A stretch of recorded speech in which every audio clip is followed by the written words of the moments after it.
Bismillahirrahmanirrahim. Welcome to the class Principles of Marketing.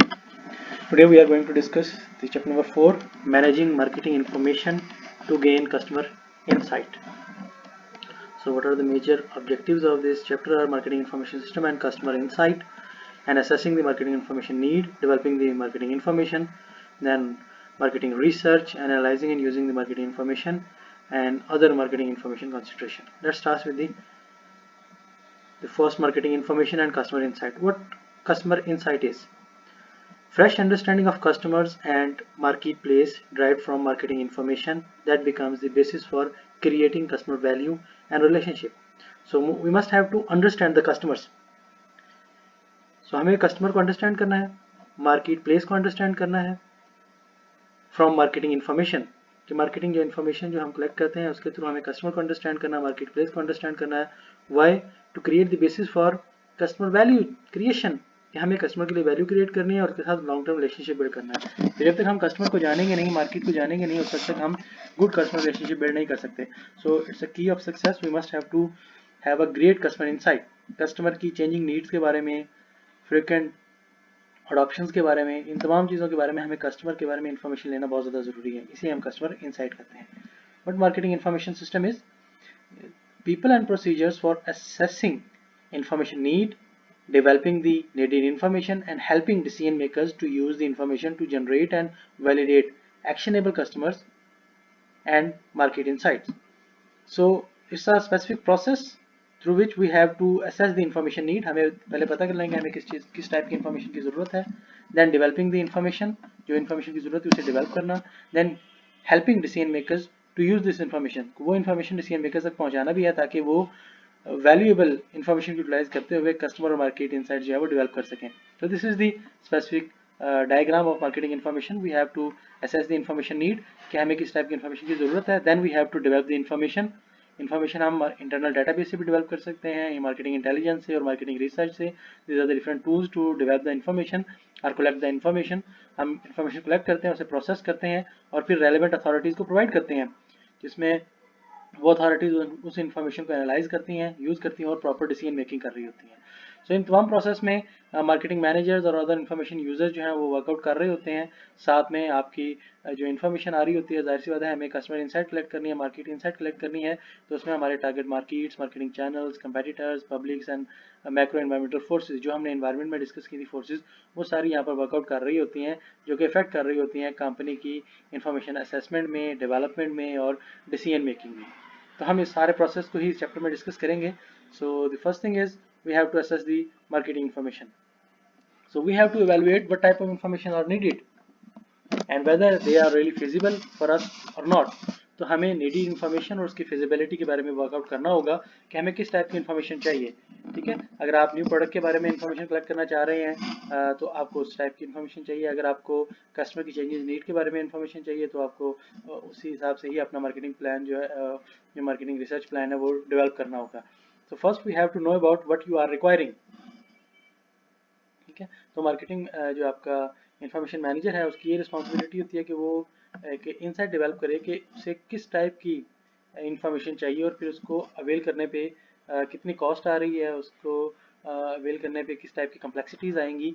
तो ये तमाम चीज़ें जो है वो assessing the marketing information need में आ जाती हैं. Then we have to develop the information. Information development में हमने देखा था कि या तो हम इंटरनल डेटाबेस से डेवलप कर लेते हैं, या मार्केटिंग इंटेलिजेंस से डेवलप करते हैं, या मार्केटिंग रिसर्च से. सो वन बाय वन हम तीनों को देखते हैं, इंटरनल डेटाबेस, मार्केटिंग इंटेलिजेंस और मार्केटिंग रिसर्च. इंटरनल डेटाबेस क्या है? Internal database is the electronic collection of customers and market information obtained from data sources within a company network. तो company अपने नेटवर्क के थ्रू कंपनी अपने customer से relevant और अपने क्लाइंट से रेलेवेंट और मार्केट से रेलेवेंट इंफॉर्मेशन कलेक्ट कर रही होती हैं.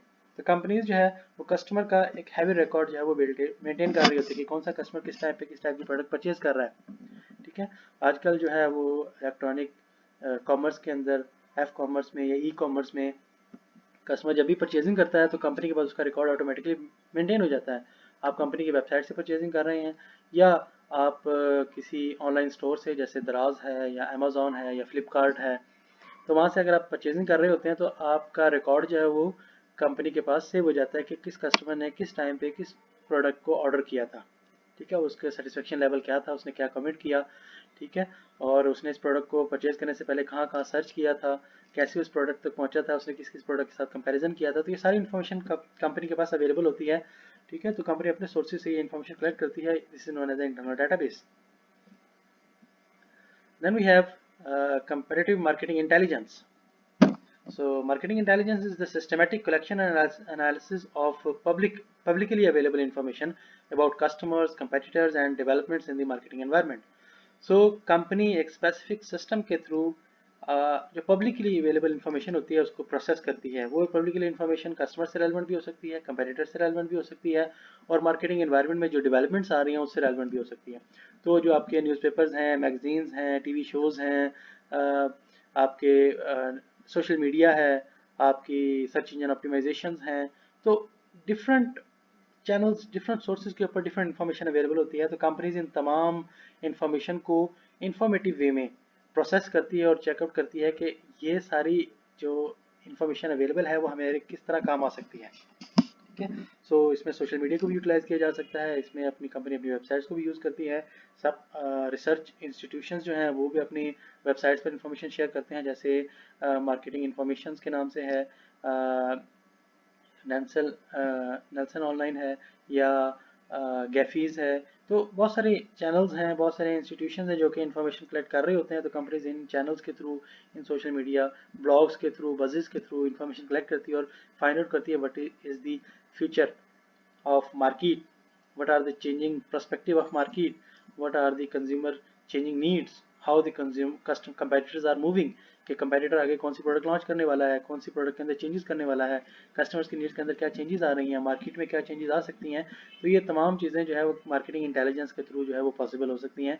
कंपनीज को अपने एक्सटर्नल एनवायरनमेंट में जो भी पब्लिकली इंफॉर्मेशन अवेलेबल होती है उसके ऊपर कीन व्यू और इनसाइट रखना बहुत ज़्यादा ज़रूरी है। इसके बाद थर्ड सोर्स जो हमारे पास होता है इन्फॉर्मेशन कलेक्शन का, वो है marketing research. That's a comprehensive way of collecting the information. Marketing research is the systematic design, collecting, analyzing and reporting of data relevant to the specific marketing situation facing an organization. तो एक organisation को कोई भी एक specific marketing situation का सामना करना पड़ रहा है, उसकी सेल्स कम हो रही हैं, उसने नई प्रोडक्ट लॉन्च करनी है, उसका कंपेटिटर की प्रोडक्ट उसके आपके मुकाबले में ज़्यादा बेटर परफॉर्म कर रही है, कोई भी मार्केटिंग सिचुएशन है उससे रेलेवेंट कोई प्रॉब्लम आ रही है, तो कंपनी एक स्पेसिफिक सिस्टमेटिक डिज़ाइन करती है रिसर्च को, उससे रेलेवेंट इन्फॉर्मेशन कलेक्ट करती है, उसको एनालाइज करती है और उसको रिपोर्ट करती है ताकि इफेक्टिव डिसीजन मेकिंग की जा सके। सो इस सारे प्रोसेस को हम वन बाय वन डिस्कस करते हैं, रिसर्च मार्केटिंग रिसर्च को। सो marketing research starts with the defining the problem and research objectives. तो डिफरेंट स्टेप्स हैं हमारे पास मार्केटिंग रिसर्च के। तो पहला स्टेप है defining the problem and research objectives. First we have to define the problem, what the problem is actually is. So हम broad problem area और फिर specific problem statement को identify करते हैं कि असल में problem lie कहाँ पर कर रही है, ठीक है। तो मैनेजर के लिए बहुत ज़्यादा ज़रूरी है कि वो आइडेंटिफाई करे कि what is the type of problem we have. We have typically three types of objectives whenever we are defining the marketing research. The first is the exploratory research, the second is the descriptive research, and third one is the causal research. So what exploratory research is? So marketing research to gather preliminary information that will help define problems and suggest hypothesis. So जब आपके पास बहुत कम information available होती है historically और आप किसी problem को explore करना चाह रहे होते हैं कि what the problem actually is, so we are defining the problem and suggesting the hypothesis. So this is known as the exploratory research, ठीक है। So first time conducted research होती है किसी एक स्पेसिफिक टॉपिक पर, तो हम उस टॉपिक को जस्ट एक्सप्लोर कर रहे होते हैं। सेकंड है descriptive research. So marketing research to better describe marketing problems, situations और market such as market potential for a product और demographics and attitude of the customers. तो जब आप किसी टॉपिक से रेलेवेंट कैरेक्टरिस्टिक्स वाइज रिसर्च करना चाह रहे होते हैं तो इसे हम डिस्क्रिप्टिव रिसर्च कहते हैं।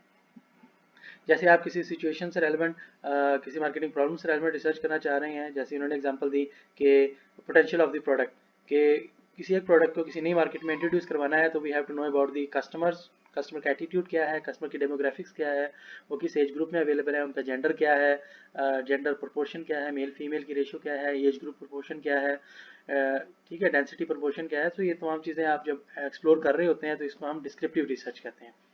तो research on the characteristics of the population, so this is known as descriptive research. Third हमारे पास होती है causal research. Marketing research to test hypothesis about the cause and effect relationship.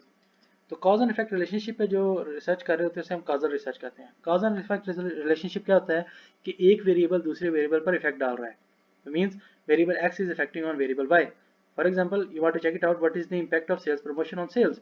कि अगर आप 10% डिस्काउंट, 20% डिस्काउंट या 30% डिस्काउंट ऑफर करते हैं तो उसके हमारी सेल्स पे क्या इफेक्ट पड़ेगा। इस टाइप के कॉजल इफेक्ट को अगर आप मेजर करना चाह रहे होते हैं तो इसे हम कॉजल रिसर्च कहते हैं। So after defining the problem, we have the second step, developing the research plan for collecting information.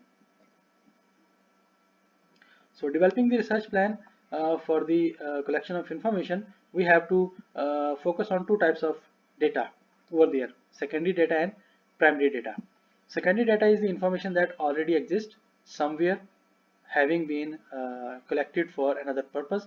किसी और पर्पज़ के लिए किसी ने ऑलरेडी कोई डाटा कलेक्ट किया था या कोई फाइंडिंग्स की थी, वो ऑलरेडी अवेलेबल है, पब्लिश्ड है, तो उसे हम सेकेंडरी डाटा कहते हैं। जैसे आपकी बुक है, ये ऑलरेडी पब्लिश्ड है, जर्नल आर्टिकल्स हैं, स्टैटिस्टिकल रिपोर्ट्स हैं, गवर्नमेंट का डाटा है, ठीक है, आपका जो सेंसस का जो डाटा होता है, मरदमशुमारी का जो डाटा होता है, ठीक है, वो सेकेंडरी डाटा होता है, तो उसे भी यूज़ किया जा सकता है। प्राइमरी डाटा हमारे पास अवेलेबल होता है information collected for the specific purpose eight hand. तो जो फर्स्ट हैंड डाटा होता है जो एक स्पेसिफिक पर्पज के लिए कलेक्ट किया जाता है तो उसे प्राइमरी डाटा कहते हैं। जैसे जिसमें हमारे पास सर्वे का डाटा आ जाता है कि आप क्वेश्चनर के थ्रू डाटा कलेक्ट करवा रहे होते हैं अपने प्रोडक्ट से रेलिवेंट, अपनी प्रॉब्लम से रेलिवेंट, तो वो प्राइमरी डाटा होता है। तो कंपनी को फर्स्ट डिसाइड करना होगा कि whether how much type of data they have to use. Secondary data है तो कहाँ से मिलेगा, प्राइमरी डाटा है तो कहाँ से मिलेगा। So first we are focusing on the secondary data gathering, कि अगर आपको सेकेंडरी डाटा चाहिए तो वो आप कैसे कलेक्ट कर सकते हैं। सो सेकेंडरी डाटा के हमारे पास डिफरेंट सोर्सेज अवेलेबल होते हैं। हमारे पास कमर्शियल ऑनलाइन डाटाबेसेस अवेलेबल होती हैं, collection of information available from online commercial sources और एक्सेसिबल वाया दी इंटरनेट। तो ये हमारे पास डिफरेंट सोर्सेज यहाँ पर अवेलेबल हैं। इस टेबल 4.1 में दिखाया हुआ है। नेल्सन है, एक्सपीरियंस कस्टमर रिसर्च है, सिम्फनी है, IMS हेल्थ है। तो ये डिफरेंट सोर्सेज हैं, ऑनलाइन डाटाबेसेस हैं जो कि आपको सेकेंडरी डाटा जो है वो प्रोवाइड कर रही होती हैं, आप यहाँ से परचेज कर सकते हैं। गवर्नमेंट डाटाबेसेस भी है जो कि सेकेंडरी डाटा प्रोवाइड कर रही होती हैं, जैसे हमने बात की थी स्टैटिस्टिकल डाटा, सेंसस डाटा है, जैसे यूएस सेंसस का है, ब्यूरो ऑफ स्टैटिस्टिक्स का डाटा होता है, federal bureau of statistics, government of Pakistan या गवर्नमेंट ऑफ इंडिया वो भी डाटा प्रोवाइड करता है। ऐसे ही स्टेट बैंक ऑफ पाकिस्तान या स्टेट बैंक ऑफ इंडिया वो डाटा प्रोवाइड कर रहे होते हैं। Securities and exchange commission of the country, Pakistan और इंडिया दोनों ये प्रोवाइड कर रहे होते हैं, तो वो सेकेंडरी डाटा अवेलेबल होता है। इंटरनेट सोर्सेज भी अवेलेबल हैं जो कि डिफरेंट इंटरनेट सोर्सेज आपको सेकेंडरी डाटा प्रोवाइड कर रहे होते हैं, आप यहाँ से फ्री में मिल जाता है और समटाइम आपको परचेज भी करना पड़ता है। तो ये डिफरेंट सोर्सेज हैं जहाँ से आपको सेकेंडरी डाटा मिल सकता है। इसके बाद हम बात करते हैं प्राइमरी डाटा कलेक्शन। तो प्राइमरी डाटा आप जब कलेक्ट करेंगे, प्राइमरी डाटा होता क्या है, हमने बात की कि जब आप फर्स्ट हैंड डाटा कलेक्ट करते हैं, जिसकी एक एग्जांपल सर्वे हमने ली कि आप लोगों से क्वेश्चन फिल करवा लेते हैं, लोगों को ऑब्जर्व कर लेते हैं, ठीक है, उनसे आप जो है वो ऑनलाइन क्वेश्चन फिल करवा लेते हैं या फिजिकल क्वेश्चन फिल करवा लेते हैं। ये सारे प्राइमरी डाटा के फॉर्मेट्स हैं। तो प्राइमरी डाटा कलेक्शन के हमारे पास डिफरेंट अप्रोचेज अवेलेबल होती हैं। हमारे पास 3 डिफरेंट अप्रोचेज होती हैं, ऑब्जर्वेशन, सर्वे और एक्सपेरिमेंट, ठीक है। तो हम पहले अप्रोचेज की बात करते हैं, फिर हम बात करेंगे कॉन्टैक्ट मेथड की, फिर सैम्पलिंग प्लान की और फिर रिसर्च इंस्ट्रूमेंट की।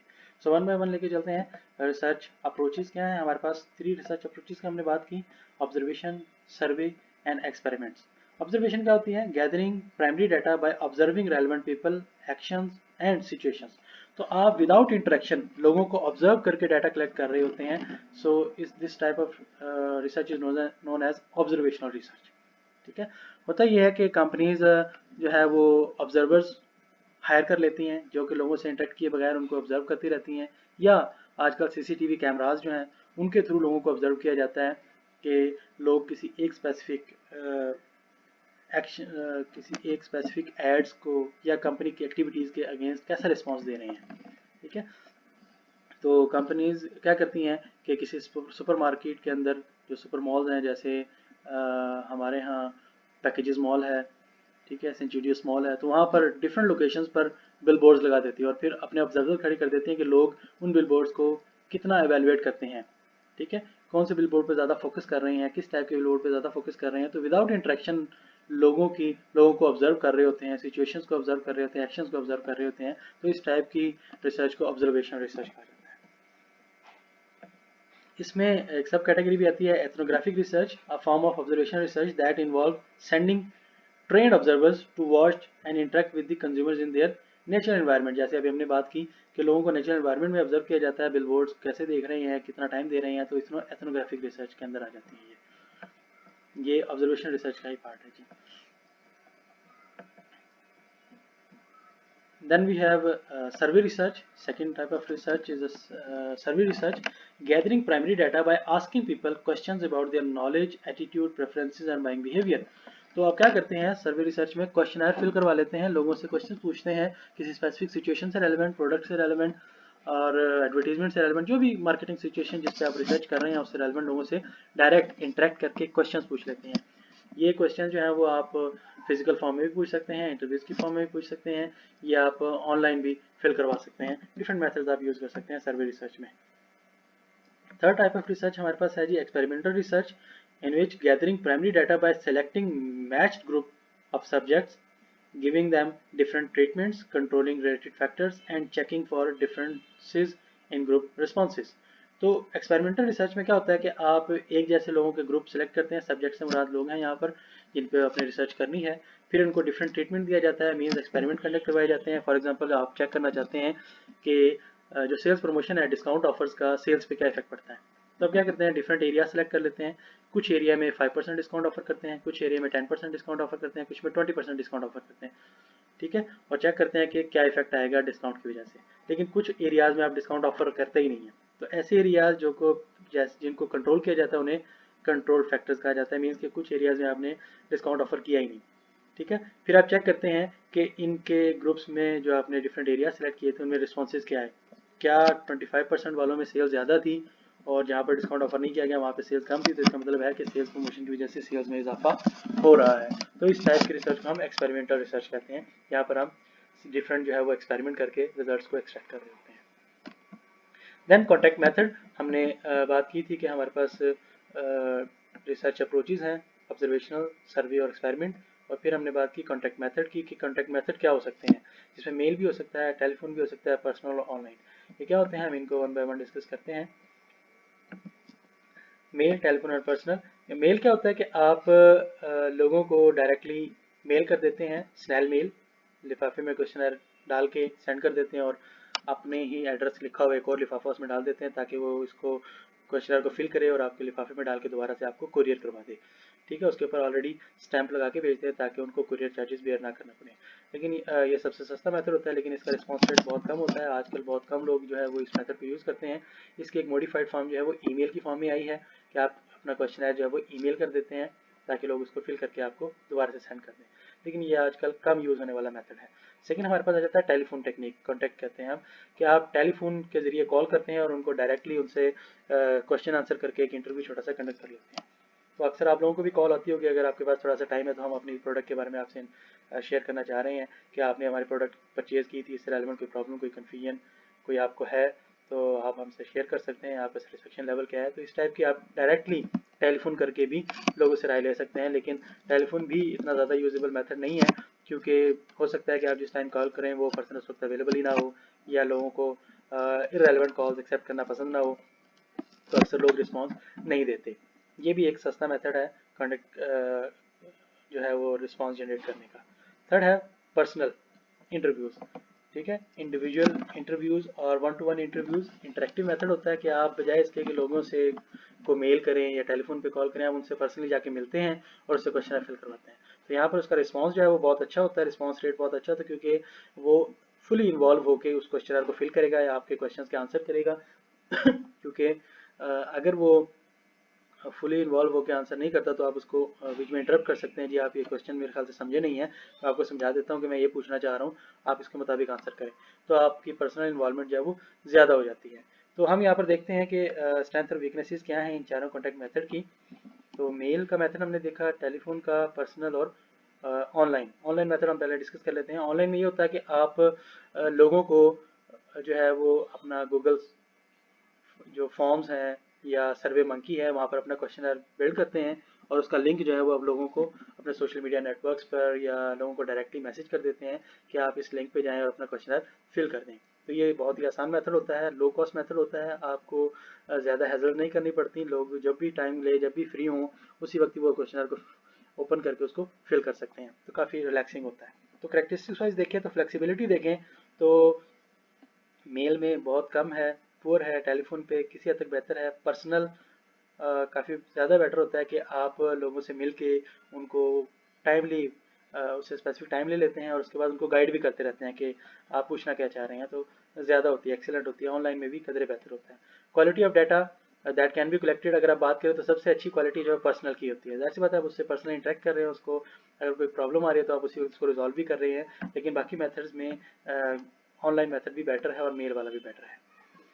Control of interviewer effect, interviewer का effect, control of interviewer effect जो है वो सबसे ज़्यादा जो है मेल में ज़्यादा एक्सीलेंट होता है, क्योंकि बिल्कुल इंटरेक्शन बिल्कुल नहीं होता।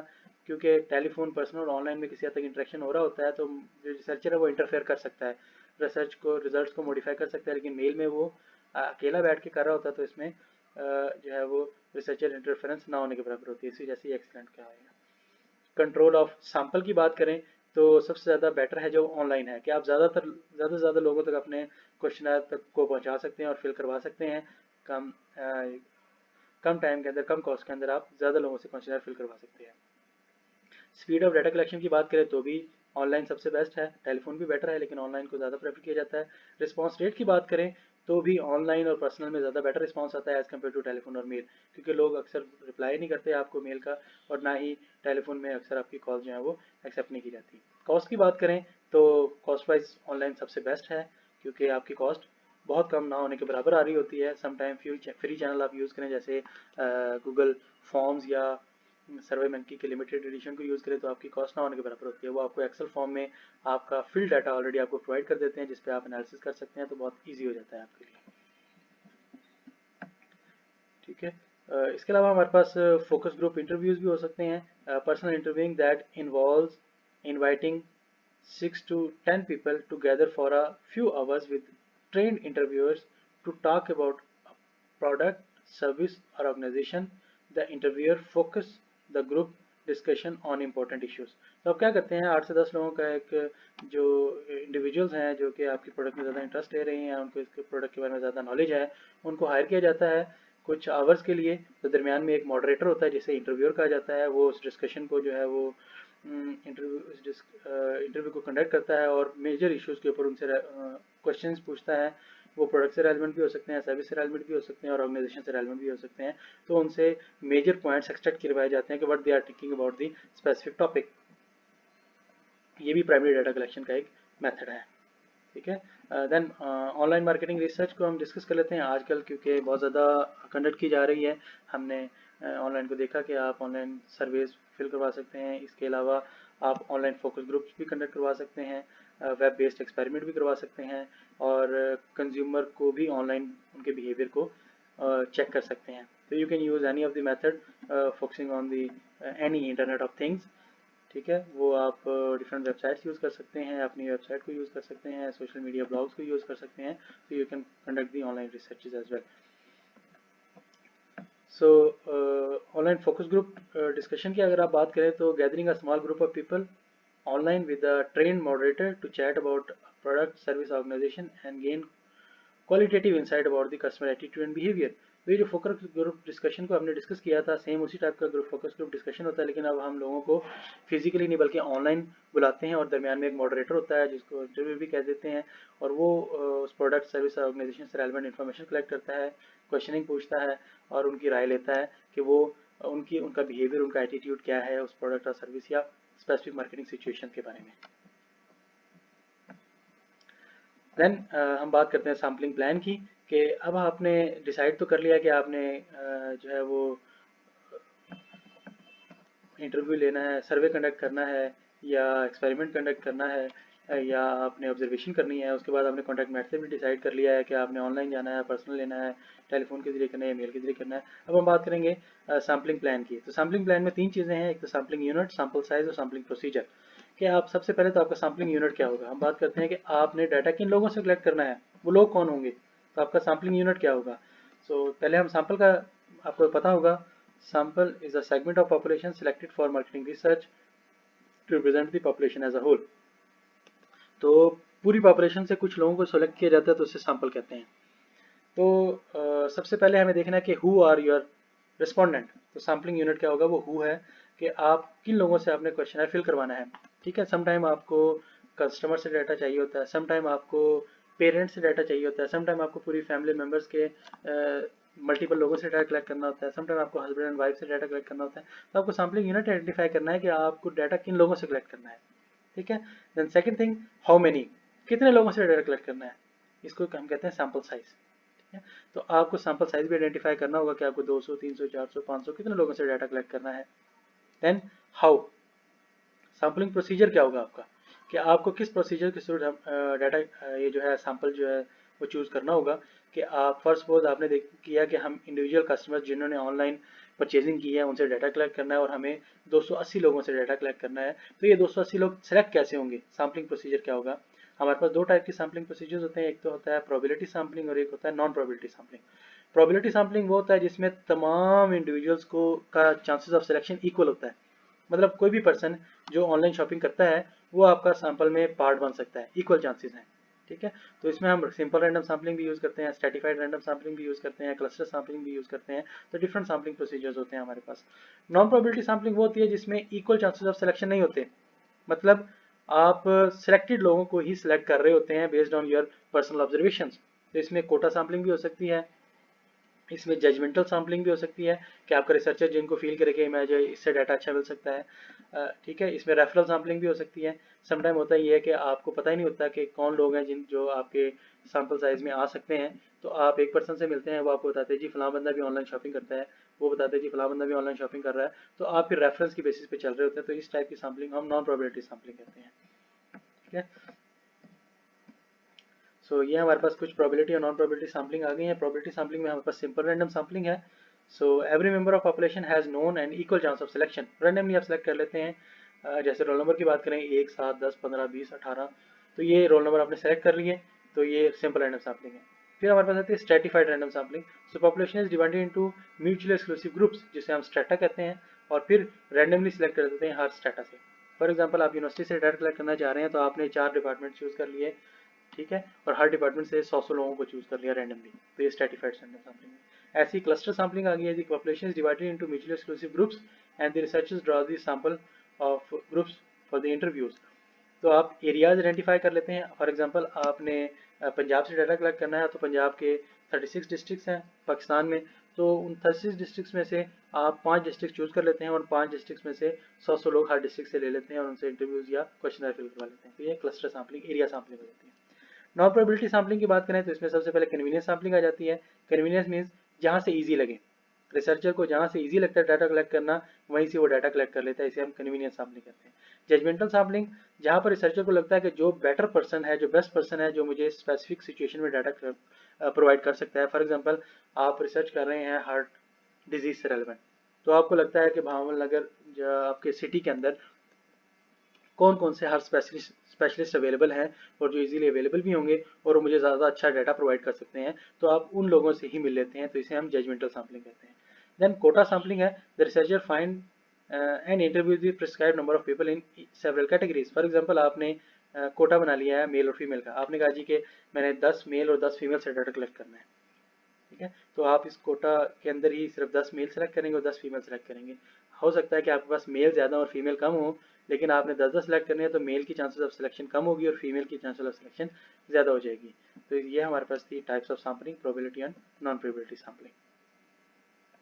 अब हम बात करते हैं रिसर्च इंस्ट्रूमेंट्स की, कि रिसर्च इंस्ट्रूमेंट्स आपके कौन से होंगे। हमारे पास डिफरेंट रिसर्च इंस्ट्रूमेंट्स हो सकते हैं। मेथड जिसके थ्रू आप डाटा कलेक्ट करेंगे, इसमें कुछ एक है क्वेश्चनर और दूसरा mechanical devices. Questionnaire is the collection of questions, वो ओपन एंडेड भी हो सकते हैं, क्लोज एंडेड भी हो सकते हैं। और आप डिफरेंट क्वेश्चंस पुट करके एक पेज पे प्रिंट ले लेते हैं और लोगों से फिर उसको फिल करवा लेते हैं। तो क्लोज एंडेड क्वेश्चंस वो होते हैं जिनके आखिर में आप ऑप्शंस दे देते हैं, जैसे strongly agree, strongly disagree, agree, disagree, neither agree, not disagree. तो वो क्लोज एंडेड है। ओपन एंडेड क्वेश्चन वो होते हैं जिसके आखिर में आप खाली जगह छोड़ देते हैं कि आप इसका आंसर जो है वो वर्ड्स की फॉर्म में लिख दें। ठीक है, तो ये क्वेश्चनर हो जाता है। Some mechanical instruments are also being used, ये कुछ मैकेनिकल डिवाइसेस होती हैं जिनको यूज़ करके आप डाटा कलेक्ट कर सकते हैं। So different devices are available, जिसमें अगर हम मेडिकल की फील्ड की बात करें तो एमआरआई है, वो स्कैन करती है, ठीक है।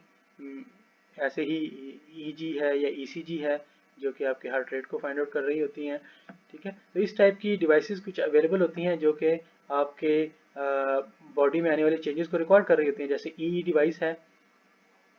ऐसे ही कुछ डिवाइसेस आपके फेस से एक्सट्रैक्ट होने वाले इलेक्ट्रॉन्स को रीड कर रही होती हैं। जब आप कोई इंटरव्यू कंडक्ट करवाते हैं तो क्या होता है कि आप उसके फेस फेशियल एक्सप्रेशंस को जज कर रहे होते हैं, whether the person is telling lie और he is true telling true about the asked question. तो आप डिफरेंट मैकेनिकल डिवाइसेस को यूज़ करते हुए आप जो है वो क्वेश्चंस पूछ के डाटा कलेक्ट कर सकते हैं। इसको हम न्यूरो मार्केटिंग टेक्निक्स भी कहते हैं कि आप ब्रेन के अंदर होने वाली चेंजेस को आप प्रिडिक्ट कर रहे होते हैं कि कस्टमर इस चीज़ का रिस्पॉन्स जो है वो सच बोल रहा है या झूठ बोल रहा है। Then implementing the research plan. अब आपने जो प्रॉब्लम आइडेंटिफाई की थी उससे रेलेवेंट डाटा कलेक्ट कर लिया है। अब उसको आपने क्या करना है, एनालाइज करना है। डिफरेंट स्टैटिस्टिकल टूल्स आप अप्लाई करते हैं, जिसमें आपकी रिग्रेशन भी हो सकती है, डिस्क्रिप्टिव स्टैटिस्टिक्स भी हो सकती है, स्ट्रक्चरल इक्वेशन मॉडलिंग भी हो सकती है। और जब आपके पास रिजल्ट्स आ गए हैं, उन रिजल्ट्स को आपने इम्प्लीमेंटेशन के लिए सूटेबल फॉर्म में, रिपोर्ट फॉर्म में लेकर आना आता है, ठीक है। तो आप क्या करते हैं, उसको किसी एक रिपोर्ट में लेकर आते हैं, उसकी फिर इंटरप्रिटेशन भी प्रोवाइड करते हैं कि आपने कहा जी कि रिग्रेशन में बीटा कोएफिशिएंट की वैल्यू ये आई है 3.2। अब इस 3.2 का मतलब क्या है, कौन सा वेरिएबल किस वेरिएबल पर इफेक्ट डाल रहा है, कौन से वेरिएबल ज़्यादा इंपॉर्टेंट है रिसर्चर को, जो आपके मार्केटिंग मैनेजर्स हैं उनको किन किन वेरिएबल्स पे फोकस करना होगा, तो ये आपको बताना बहुत ज़्यादा ज़रूरी है। तो